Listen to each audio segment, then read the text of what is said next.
అన్న మీది బజ్జల్ గడప ఇన్స్టాగ్రామ్ పేజ్ కదన్న మీది? అవును తమ్ముడు, నా వీడియోస్ తీయడం లేదు కదన్నా. అదే అన్న ఇప్పుడు విగ్రహాలు స్టార్ట్ చేసాం కదా. ఈ మధ్యనే ఇప్పుడే ఒక వారం అవుతుంది విగ్రహాలు స్టార్ట్ చేసి. ఇప్పుడే వీడియోస్ పెడదాం అనుకుంటున్నా ఇన్స్టాగ్రామ్ లో.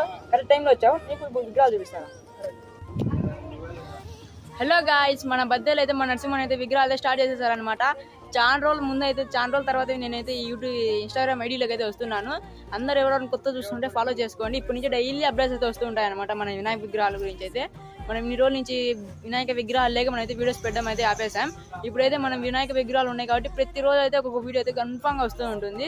అందరూ అయితే ఫాలో చేసుకోండి, యూట్యూబ్లో అయితే సబ్స్క్రైబ్ చేసుకోండి. ఇప్పుడు మనం అయితే వినాయక విగ్రహాలు తీసుకుంటే ఇప్పుడు మనకైతే 50 విగ్రహాలు అయితే వచ్చేసాయి అనమాట. మనం ఇవన్నీ బొమ్మ విగ్రహాలన్నీ ఆర్డర్లో పెట్టేస్తే అప్పుడైతే చూసేద్దాం. ఇప్పుడు చూడండి, ఇది వెరైటీ మోడల్స్ అన్ని అయితే బద్దలు వచ్చేసాయి అనమాట. మన నరసింహన్ దగ్గర అయితే మనకి ఇక్కడ చిన్న విగ్రహాల దగ్గర నుంచి స్టార్ట్ చేసేసాడు అనమాట. ఇప్పుడు మన ప్లెయిన్ విగ్రహాలు అన్ని అయితే అవైలబుల్ ఉన్నాయి ఇక్కడైతే.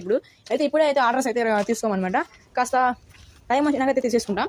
ఒక వినాయక చవితి రెండు నెలల ముందు అయితే. ఇప్పుడైతే మనకి చిన్న విగ్రహాల నుంచి పెద్ద విగ్రహాల వరకు అయితే అన్ని అవైలబుల్ ఉన్నాయి. ఇప్పుడు మనకి చేతులు అన్ని అయితే చేస్తారు. మనకైతే డైలీ వేస్తూనే ఉన్నారనమాట విగ్రహాలన్నీ అయితే బద్దల్లో. ఇదే అనమాట పరిస్థితి. మన షెడ్లో అయితే ఇలా ఉందన్నమాట. ఇప్పుడైతే ఇలాంటి అప్డేట్స్ కోసం మన ఛానల్ అయితే ఫాలో చేసేసుకోండి. అలా యూట్యూబ్లో అయితే సబ్స్క్రైబ్ చేసేసుకోండి.